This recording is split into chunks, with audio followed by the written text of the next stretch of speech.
Hola, buenas tardes. Bienvenidos a todos y a todas a esta monografía de Creando Comunidad, la última que vamos a tener antes del verano, en la que vamos a hablar de ética.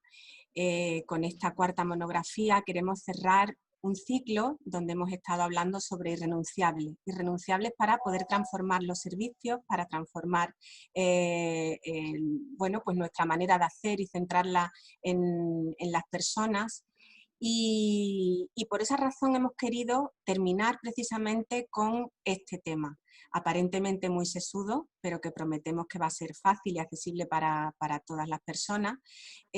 Agradeceros vuestra participación, vuestra implicación, vuestro trabajo en este proyecto Creando Comunidad que lanzamos a mediados de abril, cuando comenzó todo esto del confinamiento, y al final se ha convertido en un espacio de participación y de creación de muchas personas y de muchas organizaciones. Os damos las gracias. Y además, antes de dar y presentar a nuestra invitada de hoy, os invitamos a que pues sigáis en este Creando Comunidad con un nuevo formato que lanzaremos próximamente el día 30 de junio y comenzaremos con ventanas. Es importante que nos asomemos a esas ventanas porque en ellas vamos a encontrar todo el conocimiento práctico, el recorrido que hemos tenido en los diferentes pilotajes que venimos trabajando junto a organizaciones andaluzas. Así es que os animamos a seguir en ese nuevo formato de nuestras ventanas, donde conoceremos pues, la asistencia personal, el proyecto Mi Casa, así como otros pilotajes sobre enfoque centrado en familia o temas de empleo que tenemos en nuestras organizaciones. Y sin más dilación, pues queremos darle la bienvenida a Ana Carratalá. Ana Carratalá es directora del Centro San Rafael en Alicante, de la Fundación San Francisco de Borja, y es presidenta del Comité Ético de Plena Inclusión España. Ana, bienvenida. Muchas gracias por participar con nosotros en este espacio que es importante para toda la comunidad de Andalucía y para todas nuestras organizaciones. Muchas gracias por estar con nosotros una vez más. Y nada, pues esperamos que la ética, conocida, bueno, pues de esa manera a veces tan distante, ¿no? Podamos descubrir cómo las implicaciones que tiene en nuestro día a día, en nuestra manera de hacer y en la distancia tan pequeñita que muchas veces marca entre la diferencia entre un apoyo digno y otro que no lo es. Muchísimas gracias por compartir este rato con nosotros. Bueno, pues buenos días a todas y a todos y muchas gracias a vosotras por invitarme a participar en este espacio, ¿no? Es verdad que aunque sea así virtualmente, pues es un gustazo reencontrarnos con amigas y compañeras de esta transformación, ¿no? Más lenta en otros momentos y más explícita en este, ¿no? Pero yo creo que empezamos a recorrerla hace tiempo, ¿no? Bueno, pues si os parece, como anunciamos la semana pasada, creo, ¿no? Pues sí, vamos a dedicarnos un ratito a hablar sobre ética en este momento, ¿no? Sobre, bueno, pues cómo planteábamos, como se anunciaba, ¿no?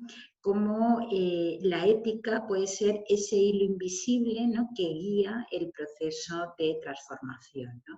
El proceso que nos va a llevar de las instituciones, de los modelos que se ha comprobado en este momento y en otros muchos momentos que no son respetuosos realmente con las personas, con su dignidad, con sus aspiraciones, ¿no?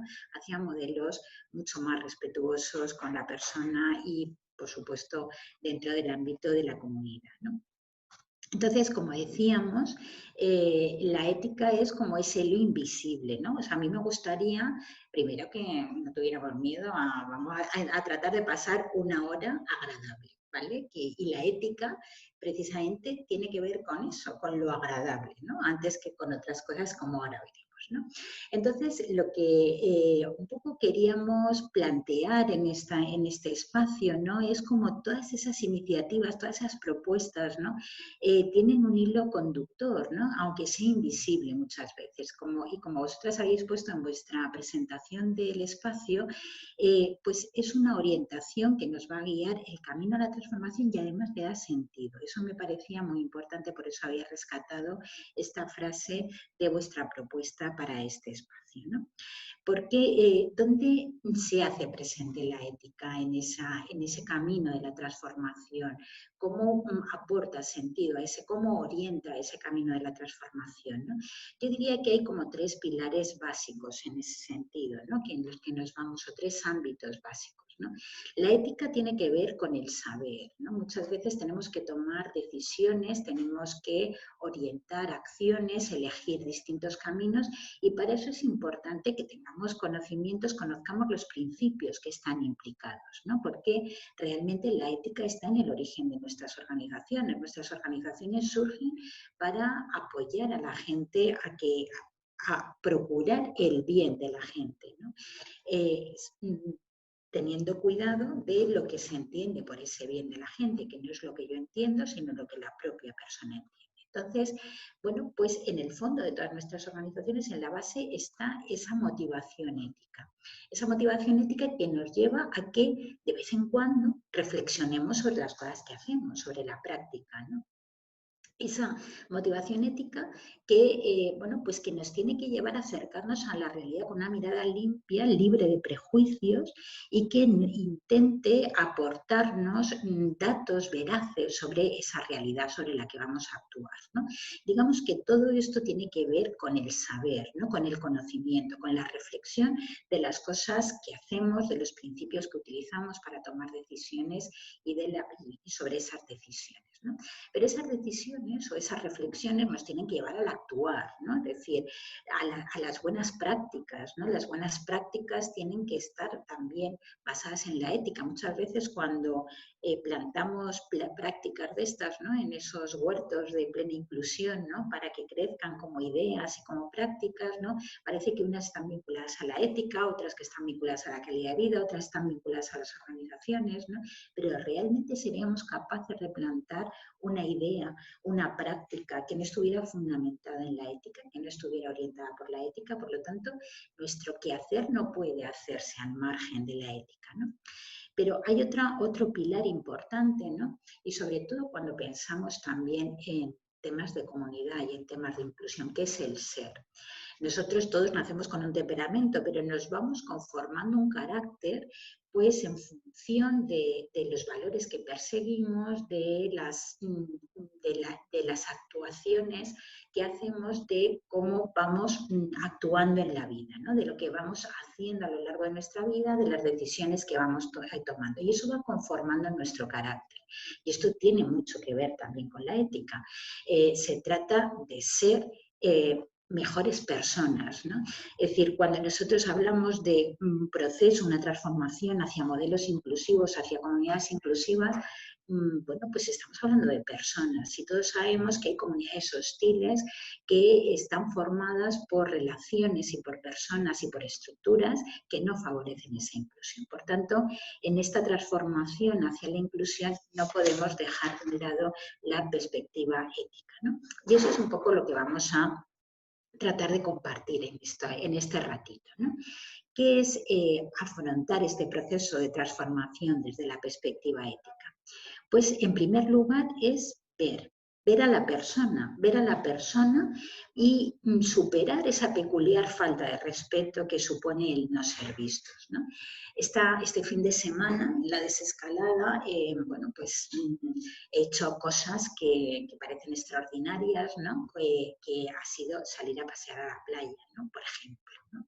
Entonces, y pensaba mucho en las personas de San Rafael, ¿no? Yo por la desescalada ya he podido ir a pasear a la playa. ¿Y qué ocurrió? Como no hay turistas en Alicante, pues somos los alicantinos los que estamos en la playa. Y entonces, en los pocos metros que recorrí, saludé a un montón de gente, ¿no? Me encontré con mucha gente conocida. O sea, era vista por otros y yo veía a otros. Y además ese encuentro, después de tantos meses y tal, ¿no? Algunos años, porque tampoco nos vemos tan frecuentemente, me alegraba, ¿no? Yo decía, el primer paso es ser vistos, ¿no? Las personas en las residencias cuya desescalada es mucho más lenta y está siendo dificultosa y con un poco, no sé si del todo respetuosa en muchos casos, ¿no? siguen sin ser vistos, ¿no? Y ahora estamos hablando de desescalada, pero muchas personas en la institución no son vistas y lo primero que tenemos que hacer para construir comunidad es que las personas sean vistas, estén presentes, ¿no? Pero que además sean vistas y reconocidas como seres diferentes, desde la diversidad, de la particularidad de cada persona, no como miembro de un colectivo anónimo que puede ser pues, las personas con discapacidad, los inmigrantes, etcétera, sino que cada uno somos únicos y distintos al resto de personas. Pero también tenemos que ser vistos de manera interconectada. No podemos ver a las personas de manera aislada, sino en pertenencia al grupo social al que pertenecen, ¿no? Al grupo del que nunca tendrían que haber salido. Y esta es la primera idea a la que nos remite esa perspectiva ética.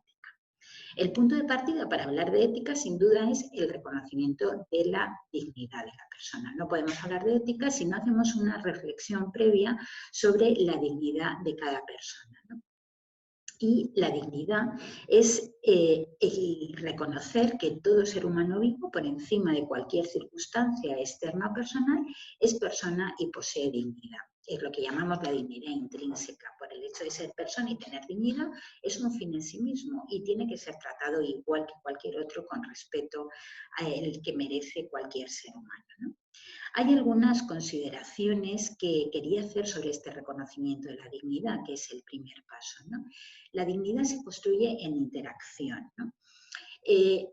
Nosotros, la imagen que nos formamos de nosotros mismos, lo que nos da la autoestima moral, no es tanto que nos pongamos delante de un espejo y veamos qué cosas positivas, qué cosas negativas tenemos, en qué somos buenos o en qué somos malos, ¿no?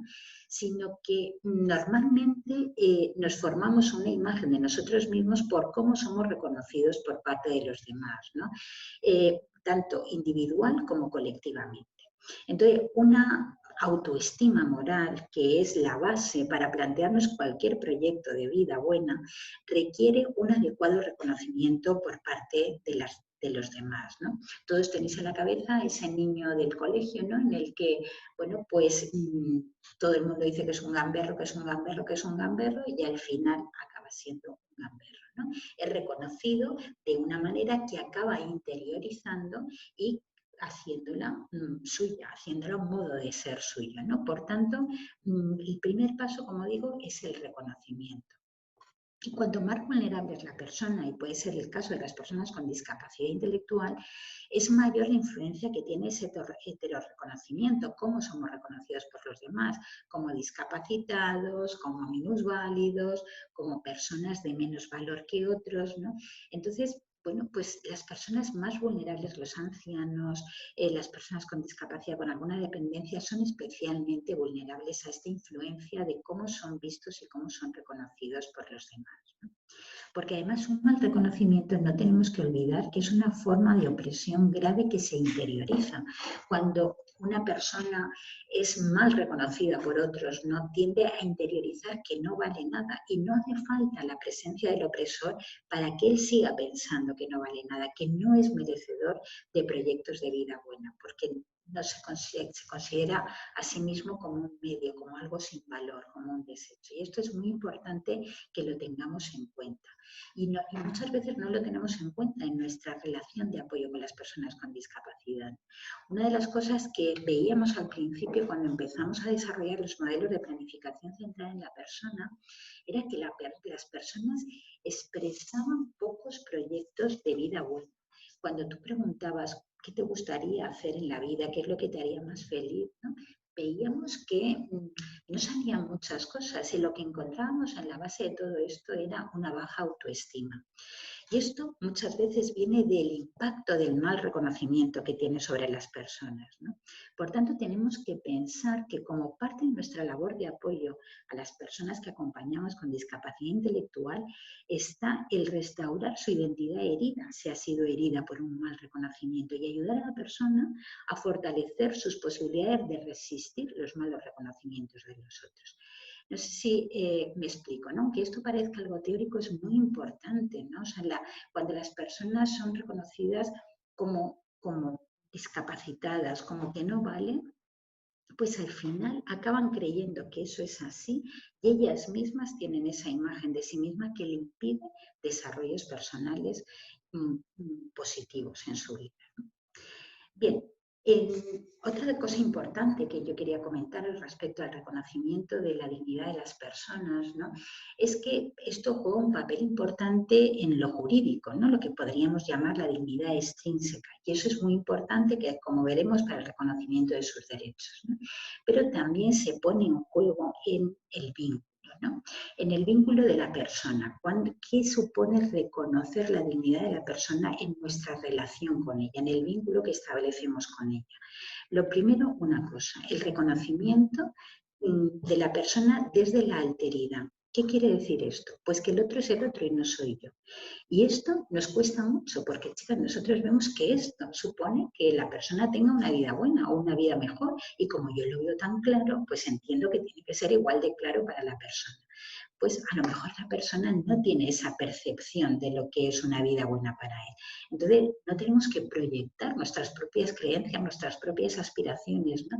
Y a veces, aunque respetemos la autonomía, que sería la segunda parte, que nada para ti sin ti, y esto es otro principio que tenemos que respetar en nuestro vínculo con las personas, respetar al máximo su autonomía, muchas veces nuestra propia proyección de lo que es vida buena o de lo que es el bien de la persona hace que el otro no pueda expresar realmente lo que para él significa vida buena. Por tanto, son dos cosas muy importantes. El otro es el otro, no soy yo, y además no puedo hacer nada para ti sin contar contigo, sin ti.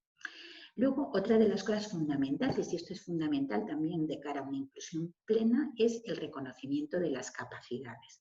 Todo el mundo da y todo el mundo recibe en esa relación de vínculo. Si yo pienso que en mi relación de apoyo con la persona yo doy y el otro no tiene más que aceptar lo que yo estoy dispuesto a dar, pues bueno, sin tener voz ni voto, es una relación que no está respetando la dignidad, que no está descubriendo ni ayudando a la persona a descubrir su propio valor, porque normalmente en el vínculo todos damos y todos recibimos. Ahí es cuando se llega a una relación ajustada entre la persona que ofrece el apoyo y la persona que recibe el apoyo.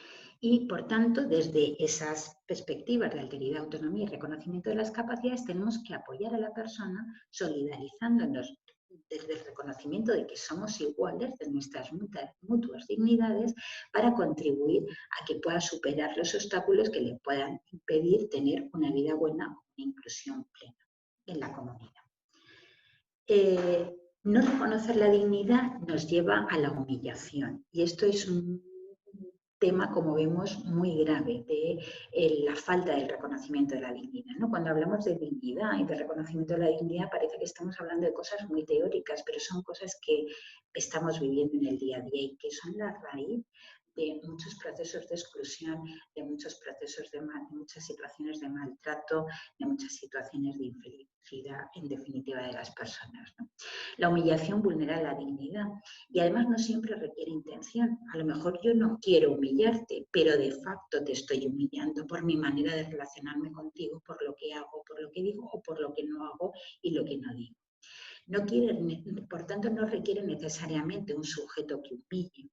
Las condiciones de vida en sí mismas muchas veces pueden ser humillantes si la persona no se percibe a sí misma en igualdad y con control sobre su vida.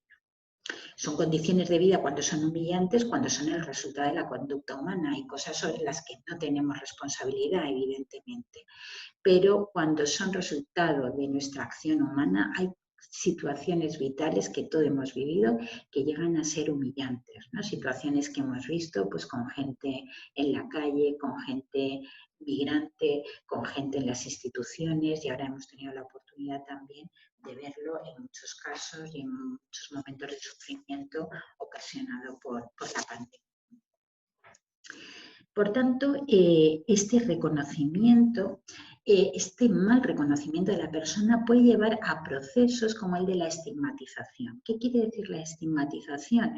Pues es que nosotros atribuimos una marca o señal física o psíquica o cultural, ¿no?, que se percibe como indeleble para la persona, ¿no?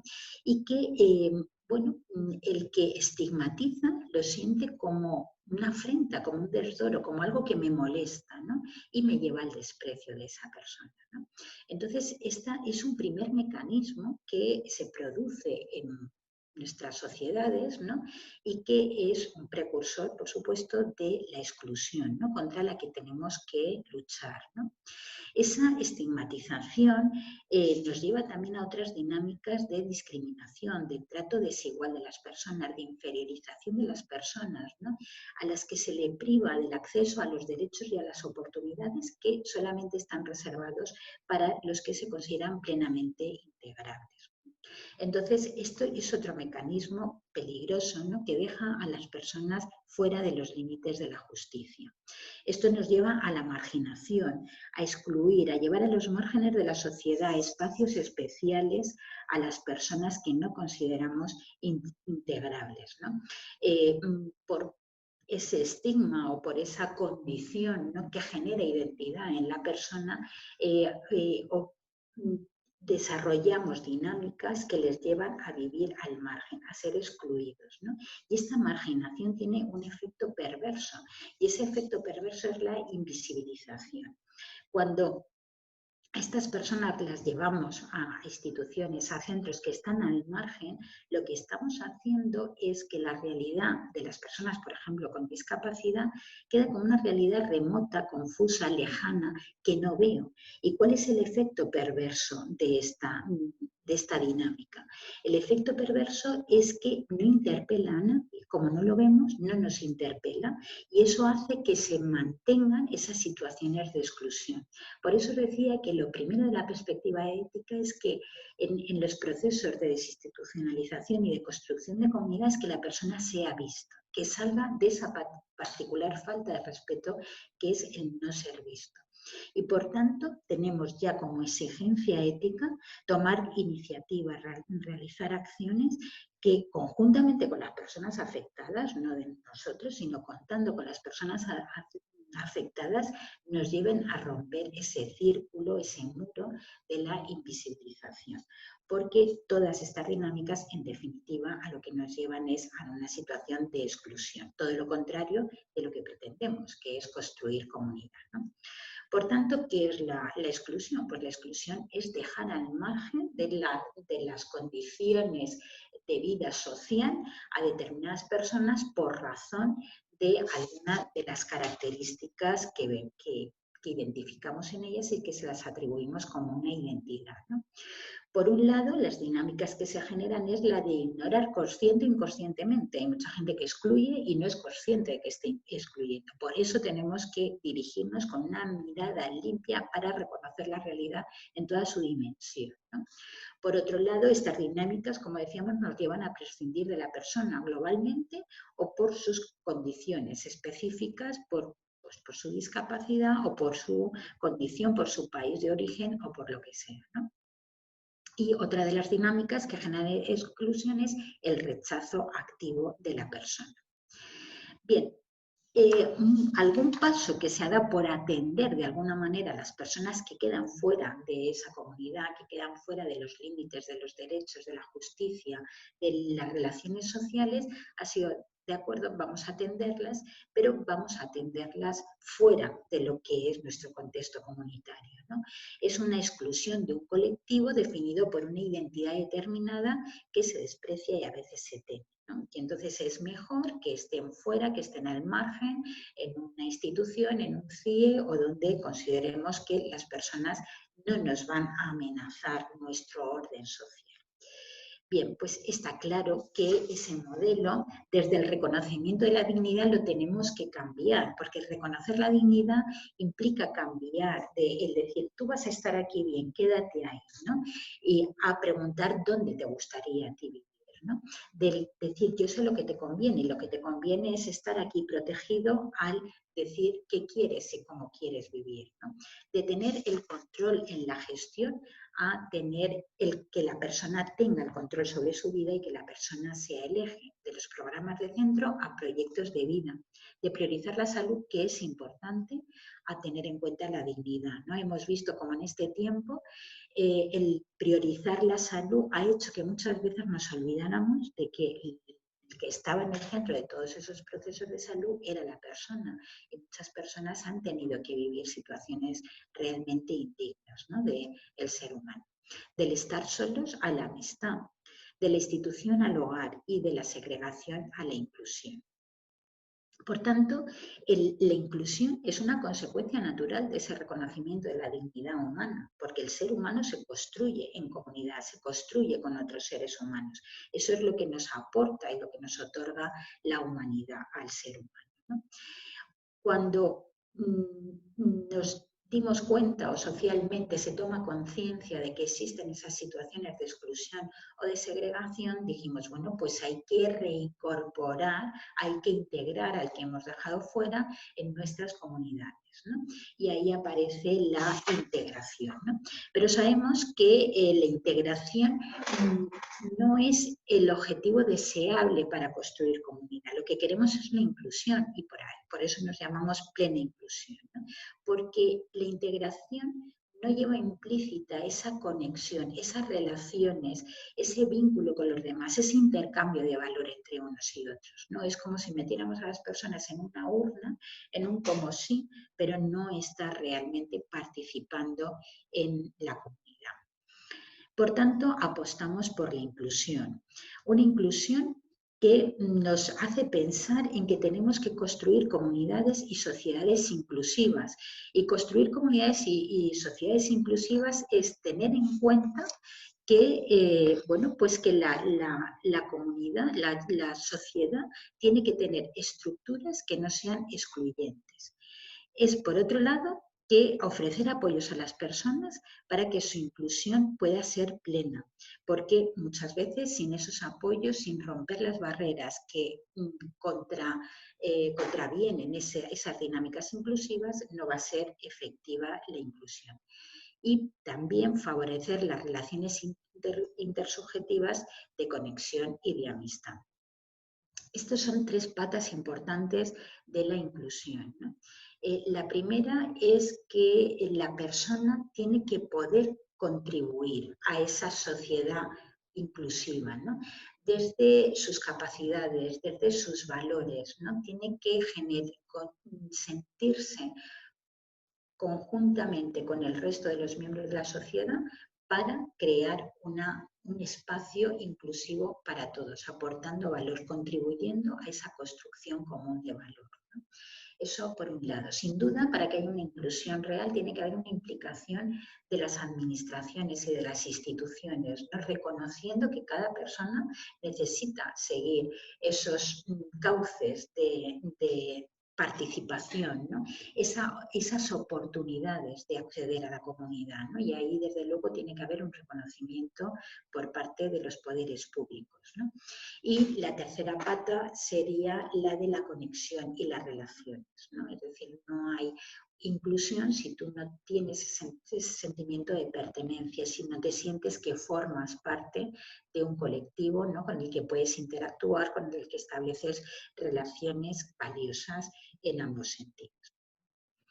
Bien, pues hablamos un poco ya del tema de perdón, que esto se va solo, de la inclusión, ¿no? Desde la perspectiva ética, ¿no? Y a mí me gustaría abordar como tres importantes enfoques de la inclusión desde la perspectiva ética, que en realidad son tres perspectivas éticas, ¿no? Y ahora las veremos, ¿no?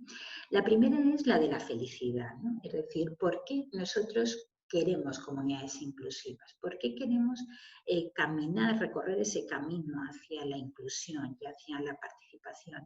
Porque la persona entiende que eso es bueno para ella, porque forma parte de sus proyectos de felicidad. Si fuera para estar mal, pues uno se quedaría en su casa, ¿no? Y no saldría, ¿no? Pero bueno, ahora ¿qué ha pasado, no? Que en este tiempo, pues que estamos deseando participar, encontrarnos, ¿no? Porque eso nos hace felices. Es verdad que también ha surgido el síndrome de la cabaña, ¿no? Pero bueno, poco a poco, en cuanto vas probando lo que supone compartir y sentirte en relación con otros, pues lo entiendes como bueno para ti, ¿no? Por tanto, la persona se tiene que entender como sujeto de estima en sí y se siente merecedor de horizontes de felicidad y vida plena. que los va a realizar con otros y para otros, ¿no? Otra de las perspectivas importantes es la de la justicia. Es decir, hay que sentar las bases de los derechos que cada individuo disfruta partiendo de los más fundamentales, que son los derechos humanos, ¿no? Y la justicia nos tiene que ofrecer un marco para que la inclusión de todas las personas, independientemente de la condición que les acompañe, sea posible. Entonces, es otro enfoque de la ética que nos va a ayudar a generar condiciones necesarias para construir comunidades inclusivas, ¿no? Y el tercero es el de la compasión. La compasión es una virtud que a veces se malentiende, ¿no? Luego lo comentaremos, ¿no? Pero que un poco nos pone en solidaridad con otras personas, otros seres humanos que entendemos como iguales, ¿no?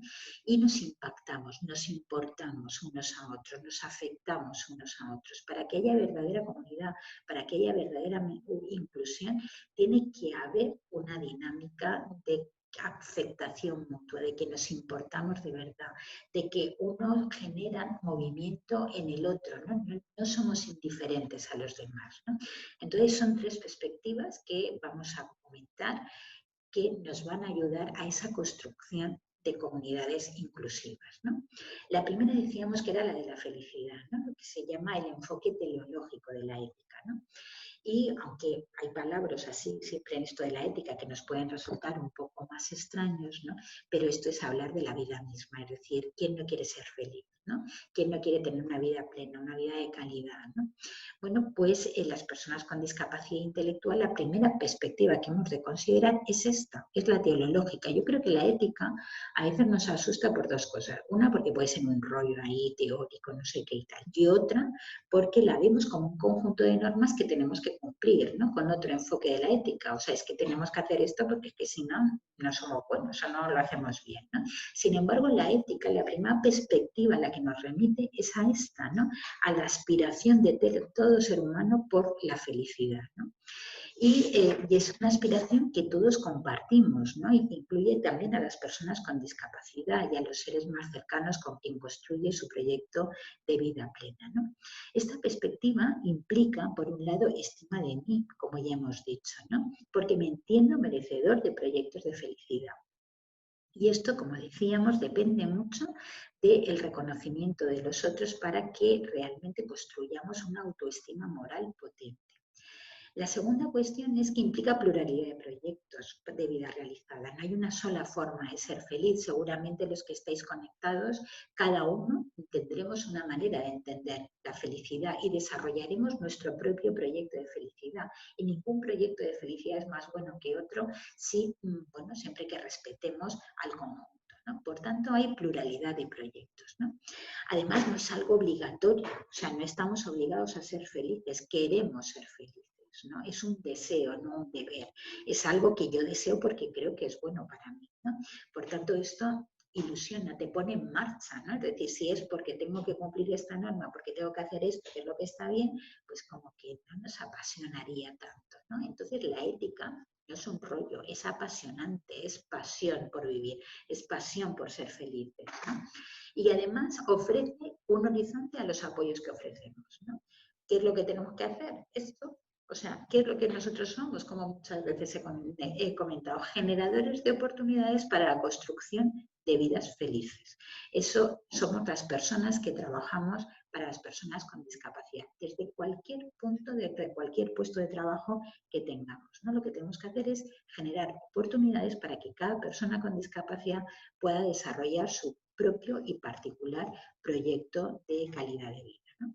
De esa vida plena que vamos a construir a lo largo de toda la trayectoria vital de cada persona, en la que vamos a encadenar experiencias que hacen que nuestra vida sea una vida enriquecida, una vida deseada, una vida que construimos con otros en una red de relaciones significativas en las que, como hemos dicho, todos damos y todos recibimos en la búsqueda de esto que llamamos la felicidad, ¿no?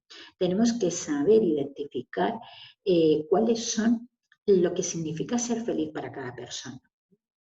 Hay determinadas, digamos, herramientas que nos ayudan a esto, ¿no? Los enfoques centrados en la persona o la planificación centrada en la persona, justamente lo que pretende es eso, encontrar cuáles son los significados de vida plena para cada persona a la que apoyamos.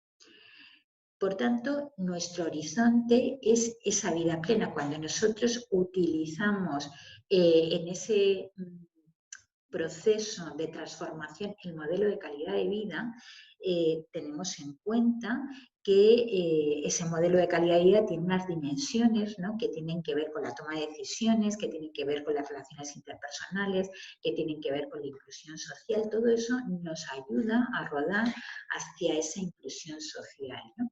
Pero no de cualquier modo, ¿no?, sino aspirando a que eso nos genere una vida placentera, no solamente placentera, una vida buena, una vida con sentido, una vida feliz, una vida plena, una vida auténtica, ¿no? Estos son los significados que la ética nos anima a descubrir en cada persona. ¿Qué significa para ello eso? El modelo de calidad de vida es verdad que nos da una orientación muy buena para desarrollar ese proyecto vital que, como dice Paul Ricoeur, que define así la ética, es el anhelo de vida realizada, el anhelo de felicidad que construimos con y para otros en instituciones justas. Por tanto, la ética, en su propia definición, lleva el concepto de comunidad inclusiva, de comunidad buena que haga posible el proyecto de vida buena de todos los ciudadanos, ¿no? Bien. Vamos ahora a otro de los enfoques, que normalmente es el primer enfoque que a muchas personas cuando hablamos de ética o de comités de ética y tal nos viene a la cabeza, ¿no?, que es el enfoque deontológico, el que tiene que ver con los principios universales que deben ser respetados por todos para hacer posible la realización de vida buena centrándonos en los deberes de convivencia. Se nos muestra como un deber a través de normas o imperativos que hay que cumplir obligadamente en justicia. Está claro que si nosotros queremos armonizar nuestro proyecto de vida buena con otras personas en los contextos comunitarios, pues tenemos que respetar unos deberes de convivencia, y ahora lo hemos visto, ¿no? Es decir, cada uno tenemos nuestro propio proyecto de vida buena y a lo mejor no pasa por estar confinados o no pasa por salir a la calle con una mascarilla, pero tenemos que tener una perspectiva del deber de convivencia, de que estamos no solamente para construir nuestro proyecto de vida buena, sino para construir un proyecto de vida buena general, un proyecto de vida buena común, para ese bien común, ¿no? Y el enfoque deontológico va a poner una serie de normas que nos ayuden a armonizar esos proyectos de vida. Este enfoque implica respeto al otro y a uno mismo. Esto es lo primero que tenemos que respetar, ¿no? Para no dañar a nadie ni dañarnos a nosotros mismos, ¿no? En lugar de, como la perspectiva teleológica que decía, bueno, pues cada uno tiene su proyecto de felicidad, esta sí que nos dice que hay unas normas que son universales y que todos debemos respetar, ¿no? Es decir, bueno, pues no se puede viajar o no se puede en estos momentos o no se puede hacer daño, no se puede robar, pues esto no es cuestionable, no se puede. Son normas, aunque yo lo vea de otra manera, son normas que debo asumir obligadamente, ¿vale? Implican obligatoriedad, ¿no? Y afecta tanto a las personas como a las instituciones, ¿no? Nosotros tenemos que ser respetuosos con los demás y por tanto tenemos que aceptar determinadas normas que van a posibilitar la convivencia en comunidades inclusivas, ¿no? Pero esto también afecta a las instituciones, ¿no? Y la justicia, como dice Adela Cortina, es una obligación de las instituciones y de las sociedades, porque una institución que no pretenda ser justa es ilegítima y una sociedad que no pretenda ser justa es inhumana. Además, como dice Adela Cortina, las personas sueñan con ser felices, por ello las instituciones tienen que establecer las bases de justicia para que las personas puedan proyectar su felicidad como bien les parezca, siempre que no atenten contra la felicidad de los demás. ¿Veis? Un poco lo que necesitamos son estas reglas de juego, estas normas que construimos conjuntamente en democracia, pero que van a permitir que no se quede nadie fuera de poder desarrollar su propio proyecto de vida buena. Y luego había un tercer enfoque, ¿no? El enfoque aretológico, que se llama dentro de la ética, que es el de las virtudes, ¿no? El tema de la virtud a veces es un término que no es bien recibido porque se atribuye a algunos usos que han hecho determinadas confesiones de ese término. ¿no? Pero el término virtud viene de Aristóteles, como sabéis, ¿no? Y hace referencia al modo de ser, ¿no? A cómo vamos conformando nuestro carácter, ¿no? Y que, como decía Aristóteles, se precisa como término medio que elegimos con una adecuada deliberación, ¿no? Es decir, todos nacemos con un temperamento, o sea, uno será más expansivo, otro más introvertido, ¿no? Pero podemos elegir desarrollar determinadas virtudes, aunque por temperamento no nos surjan, ¿no? Y están estas virtudes normalmente orientadas o son disposiciones a hacer bien, a hacer el bien, ¿no? Que se expresa en modos de conducta sostenidos, ¿no? Entonces, algunas cosas sobre las virtudes, ¿no? Que es importante. Las virtudes no son algo que me impongo que tengo que hacer, ¿no? Es decir, bueno, pues tengo que ser un virtuoso de la música porque es que a esto me están obligando y así me tengo que ganar la vida o tal. Y es una obligación, ¿no? Voy a intentar ser un virtuoso de la música, un virtuoso de lo que quiera, porque esto me hace feliz, porque además va a desarrollar aquello que puedo llegar a ser, ¿no?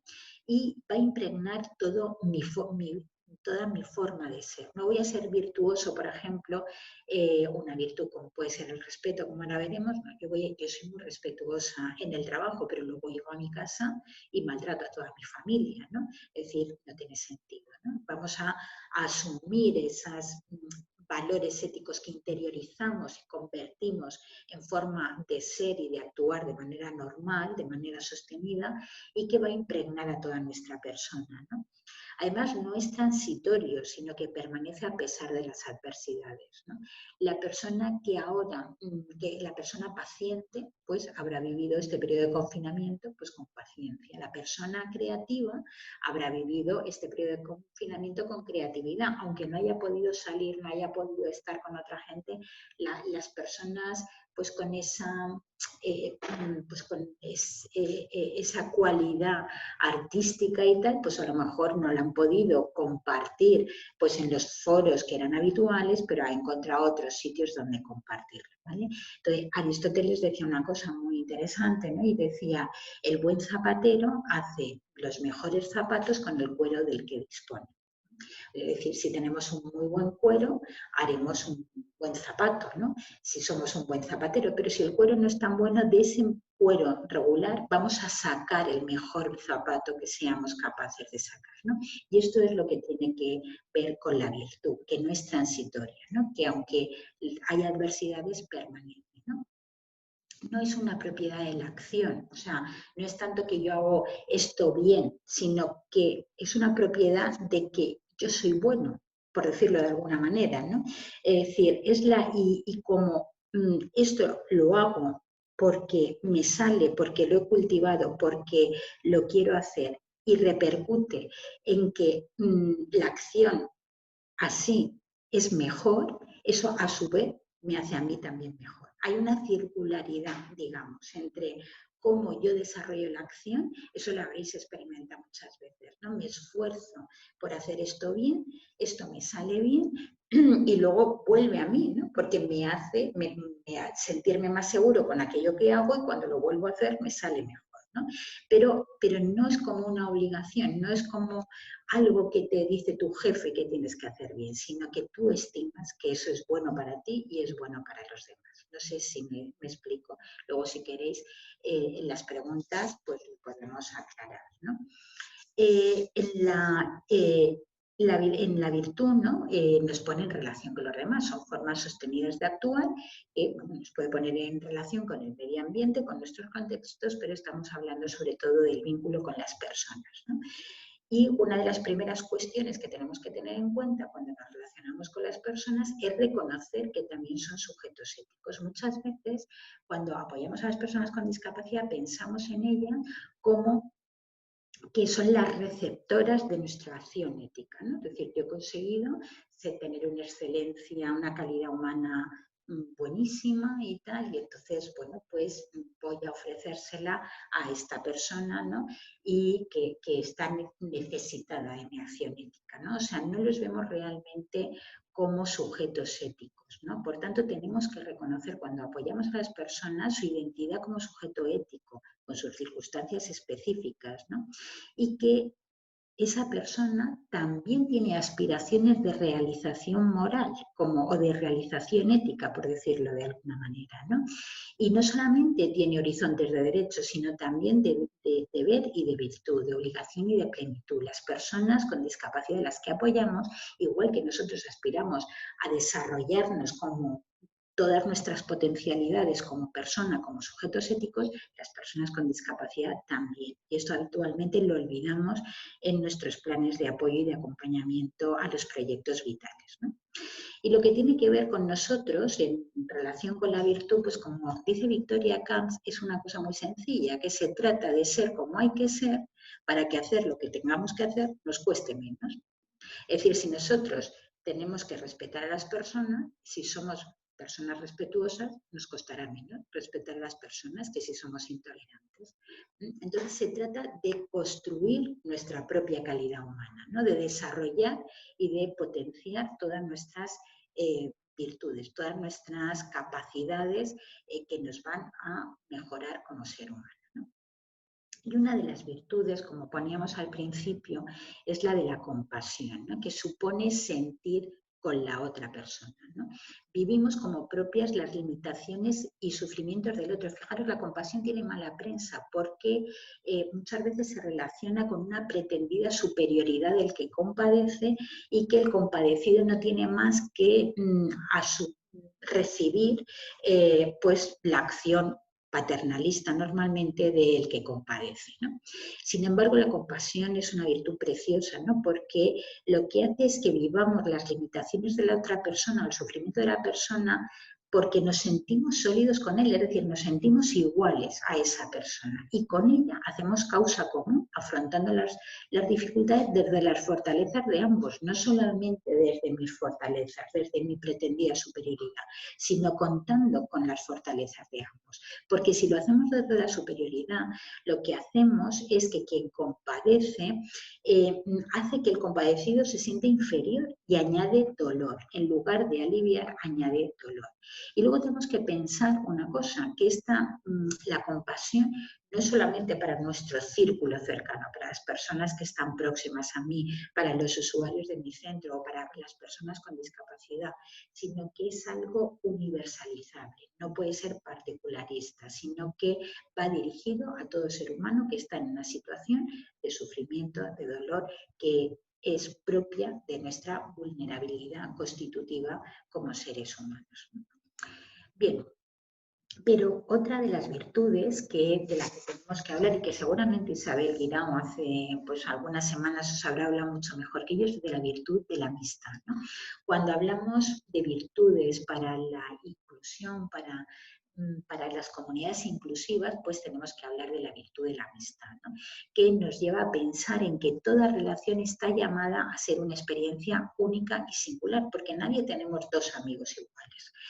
Y eso supone reconocer que cada persona con discapacidad a la que acompañamos es insustituible, es un ser único, no acompañamos a dos personas iguales, ¿no? Es un ser indivisible y es tenemos que verlo de forma integrada, como una persona completa, ¿no? Que pide una atención global y no fragmentada. Aunque nuestra labor con él sea rehabilitar un músculo, o nuestra labor con él sea pasar una escala, o darle de comer. Pero no podemos ver a la persona desde una función sola, sino que tenemos que verla de manera completa, indivisible, integrada, ¿no? Y desde el respeto y el fomento de la autoestima. Es decir, la amistad a todos hemos de reconocer que nos sube la autoestima. Muchas veces nos queremos más porque los demás nos quieren que porque nos queramos a nosotros mismos, ¿no? Por tanto, en esa relación con las personas con discapacidad, si ponemos en juego esta virtud de la amistad, estaremos contribuyendo también a que mejoren su autoestima, ¿no? Hay otra serie de virtudes que tienen que ver, que surgen en el marco de la relación con las personas y que, bueno, podemos ir desarrollando y aprendiendo, ¿no? Como, pues bueno, algunas son más aplicables en unas situaciones que en otras, ¿no? Pues como la paciencia, la confianza, la humildad para aprender, la perseverancia, la prudencia y la simpatía y el buen humor, fundamental. Pero a mí me gustaría destacar, digamos, dos virtudes en el marco de lo que estamos hablando, de construir comunidades inclusivas, ¿no? Y la primera es la dialogabilidad, ¿no? Una virtud que hemos visto muy poco en el hemiciclo y en los foros políticos con los que nos hemos podido entretener en este tiempo, ¿no? Y la dialogabilidad se basa en tratar de conocer la realidad en toda su complejidad. Tenemos que ver un poco no lo que nosotros queremos conocer de la realidad, sino toda la complejidad, ¿no? Teniendo en cuenta las diferentes perspectivas. Nadie tenemos la verdad, pero la única manera de aproximarnos a esa realidad es intentar descubrir las diferentes perspectivas. Esto significa escucha activa de los argumentos de cada persona, defender con buenas razones y no de otra forma. No se trata de que el que más chille o el que más citas haga, sino que dar buenas razones y sobre las propias proposiciones y además aceptar la crítica. Tenemos que mantener actitudes de sinceridad, honestidad y veracidad respecto a lo que digamos. Buscar el entendimiento de forma cooperativa y no competitiva. Cuando construimos comunidad no se trata de competir, se trata de cooperar. Contar con la participación de todos los afectados. No podemos hacer comunidades inclusivas dejando al margen a miembros de la comunidad, ¿no? Y asumir que la conclusión del diálogo venga del que sea capaz de defender el mejor argumento, no de determinadas personas por su rango o por su posición social. Ojalá esta virtud fuera más extensible a las situaciones que estamos viviendo, ¿no? Y la otra es el respeto no como valor o como principio, sino como una asunción reflexiva emocional de que todos los seres humanos, por diferentes que seamos, en distintos aspectos, somos iguales en dignidad.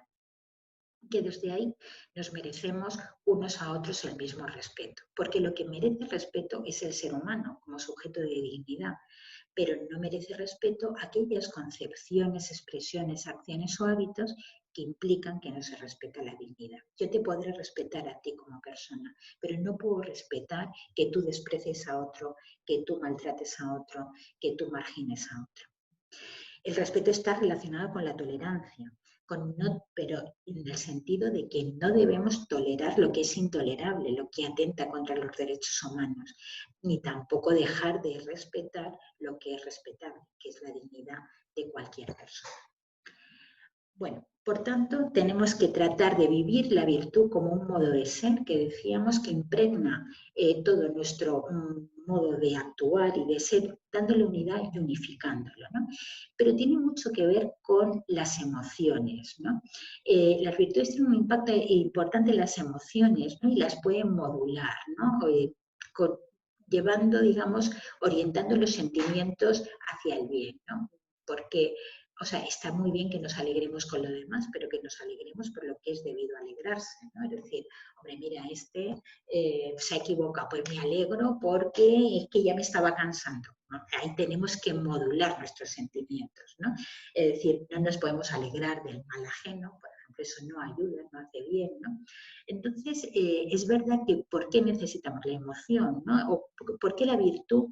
¿Qué aporta la virtud respecto a la emoción, ¿no? Cuando tomamos decisiones solamente racionalmente, eso ilumina, pero no moviliza mucho, ¿no? La razón no emociona, no ilusiona, no te moviliza, ¿no?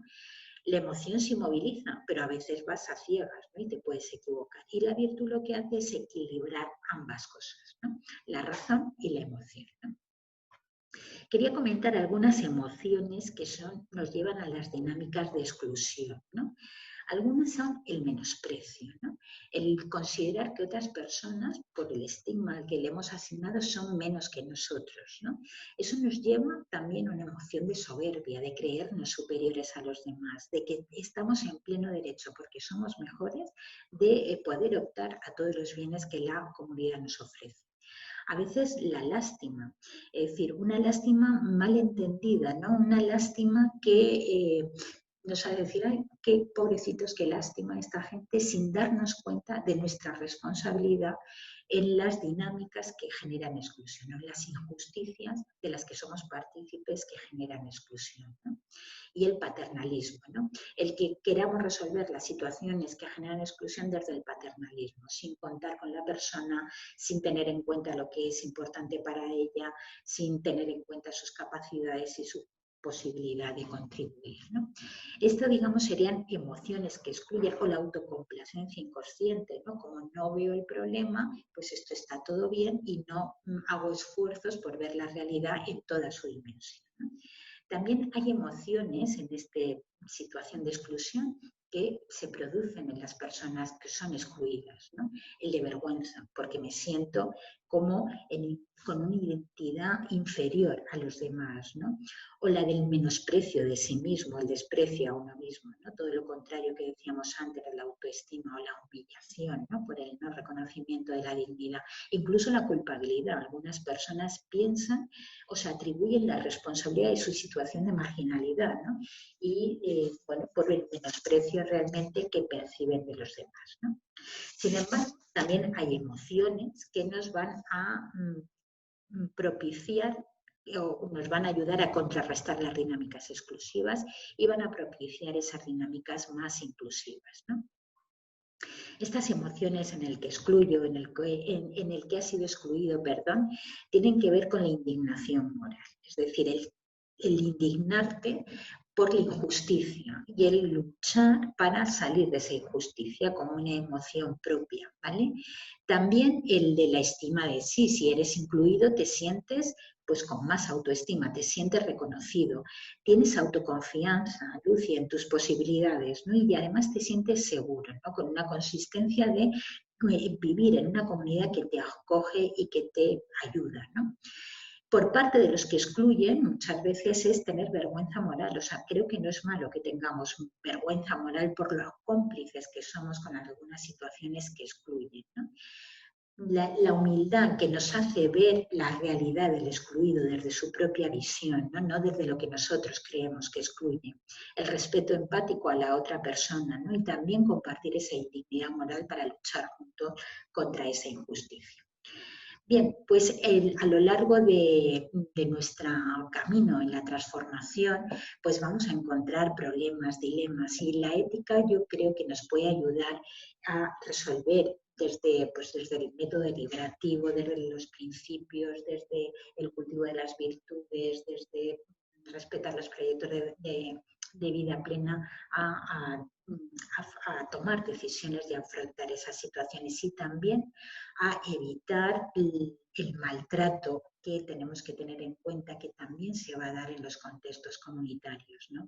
Porque, como dice Javier Echeverría, el hecho de que nuestras sociedades, para ellas la discapacidad siga siendo un disvalor o un no valor, genera un caldo de cultivo para el maltrato, ¿no? Entonces tengamos en cuenta que también, si no construimos comunidades inclusivas desde la base, las personas con discapacidad son especialmente vulnerables a sufrir situaciones de maltrato en los contextos comunitarios, ¿vale? Por tanto, no es tan importante trabajar con la persona para su inclusión, que lo es, sino con la comunidad para que sea inclusiva. Y quiero terminar con una historia, ¿no? Con una historia que es la metáfora de Pawlowski, ¿no? Que quizá algunos conozcáis, ¿no?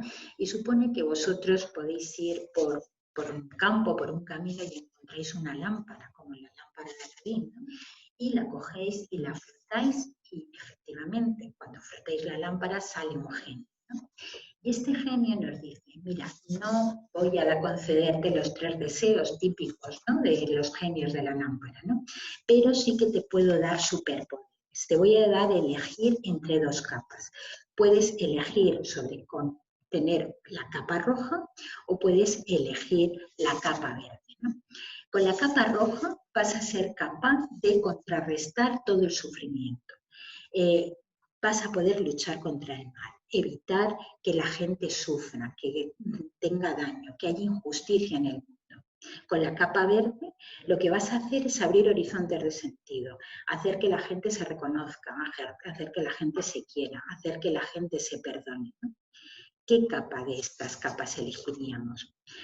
con la capa de, probablemente el primer impulso es evitar el sufrimiento, evitar el dolor, ¿no? Pero ¿qué ha ocurrido cuando solamente hemos pensado en evitar el sufrimiento? Que hemos protegido tanto a las personas que las hemos dejado al margen de la sociedad y que hemos generado comunidades más injustas porque protegiendo a las personas las hemos hecho invisibles, ¿no? Sin embargo, es verdad que también tenemos que tener la capa roja para que esa construcción comunitaria no genere daño, no genere malos reconocimientos ni genere dolor a las personas con discapacidad. Pero creo que también la capa verde nos puede aportar a abrir esos horizontes de sentido, ¿no? Y sobre todo pensar que nos puede ayudar a recorrer un camino de transformación de esas situaciones de exclusión o de segregación hacia un paso de integración y sobre todo hacia la inclusión, ¿no? Pero todavía si trabajamos con esa capa verde, si intentamos desde la capa roja que la inclusión no dañe, pero tenemos otra perspectiva, creo que seremos capaces, contando con todas las personas, en construir algo diferente, ¿no? Según la UNESCO, la inclusión es un enfoque que responde positivamente a la diversidad de las personas y a las diferencias individuales, entendiendo que la diversidad no es un problema, sino una oportunidad para el enriquecimiento de la sociedad, a través de la activa participación en la vida familiar, en la educación, en el trabajo y en general en todos los procesos sociales, culturales y en las comunidades. Por tanto, desde el reconocimiento de nuestras iguales dignidades, seremos capaces de transformar juntos nuestra comunidad, haciendo entre todos una comunidad mejor. Algo distinto a lo que teníamos, algo distinto que sin duda será mejor que lo que teníamos. Bueno, pues muchas gracias, esto es lo que quería compartir con vosotros y no sé si habrá alguna pregunta y estoy aquí pues dispuesta a contestar las preguntas que queráis.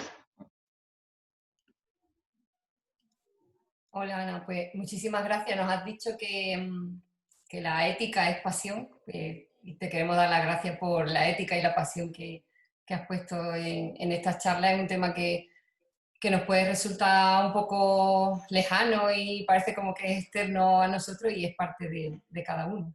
Tenemos algunas preguntas, si alguien quiere hacer alguna más, todavía tiene tiempo, la puede dejar en preguntas y respuestas, mientras vamos pasando a las que tienes por aquí.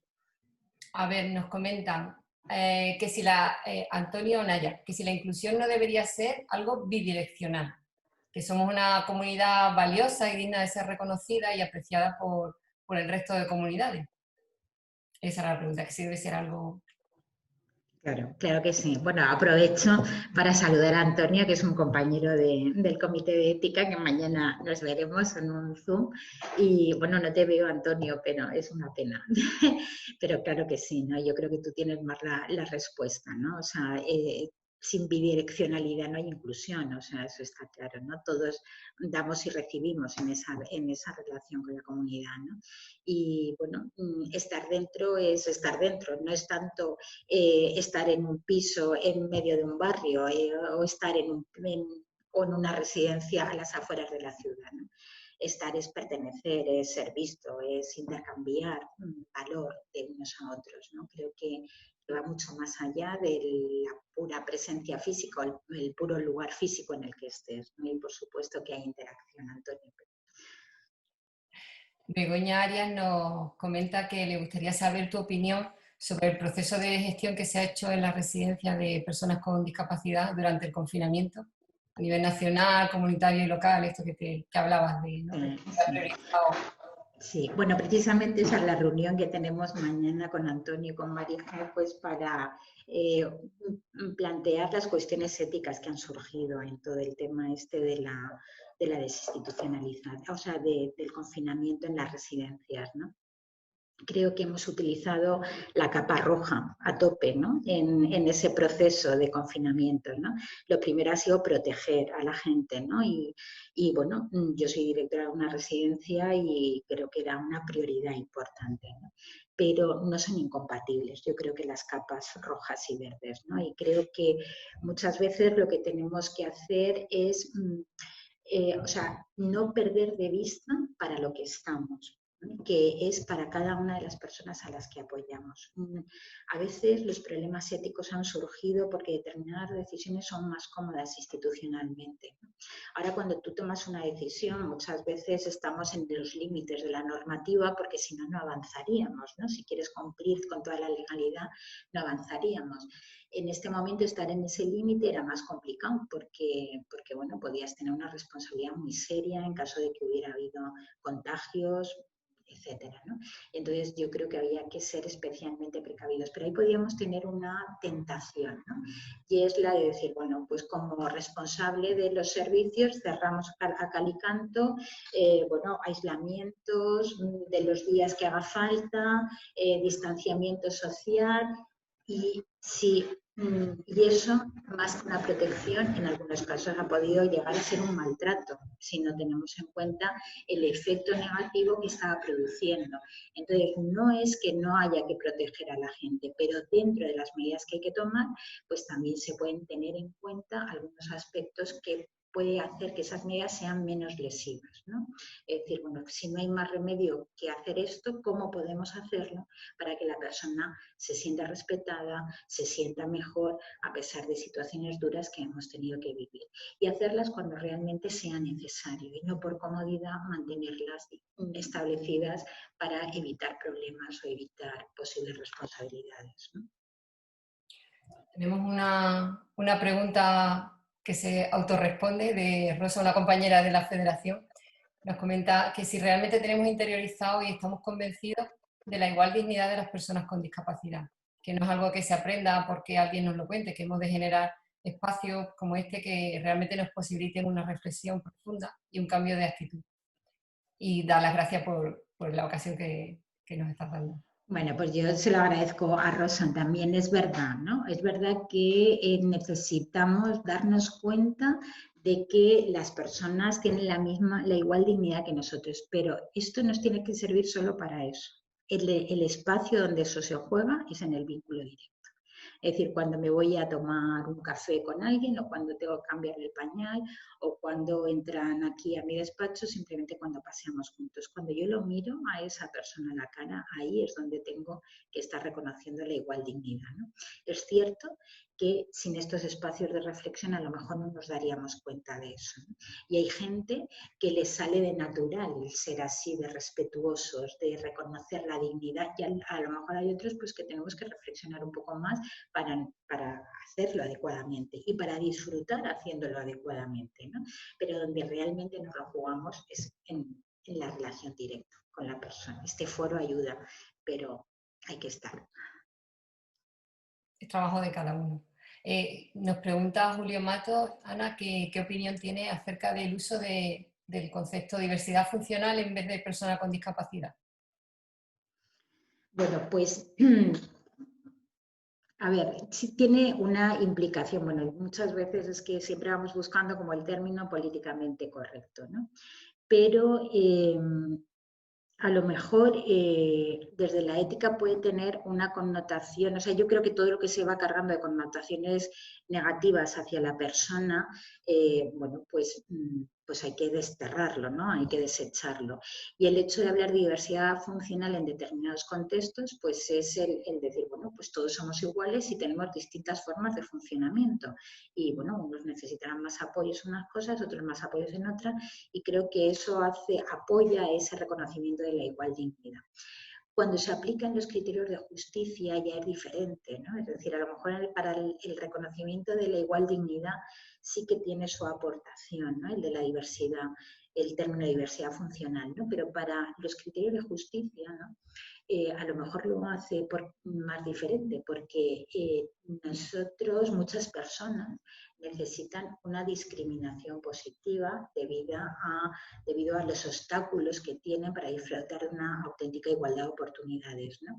Y no cualquier diversidad te provoca esa dificultad para acceder a esa igualdad de oportunidades. Entonces, bueno, pues hay que tener cuidado con eso, ¿no?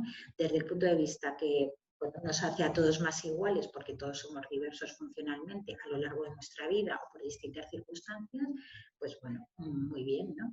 Pero también tengamos cuidado en que hay que aplicar los principios de justicia distributiva que puedan beneficiar a los más desfavorecidos.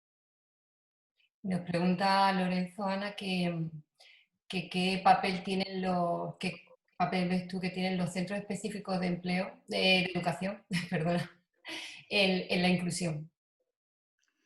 Bueno, Lorenzo ha tocado ahí un tema candente, ¿no?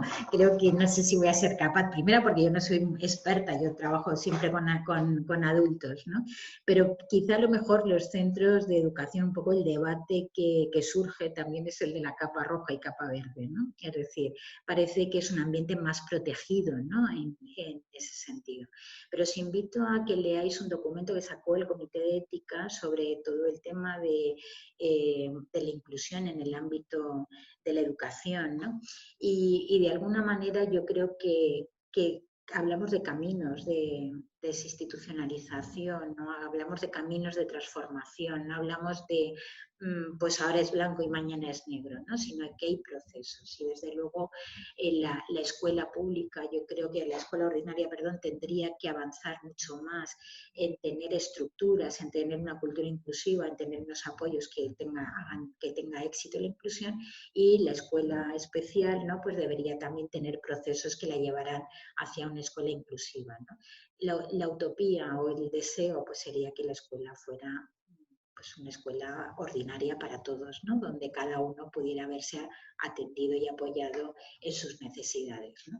Pero creo que es un proceso que hay que recorrer juntos y no confrontar, como está ocurriendo con algunos vídeos, algunas cosas que vemos por las redes, ¿no? Que yo creo que están generando más tensión que capacidad de cooperación, como decíamos antes, en buscar soluciones positivas para todos.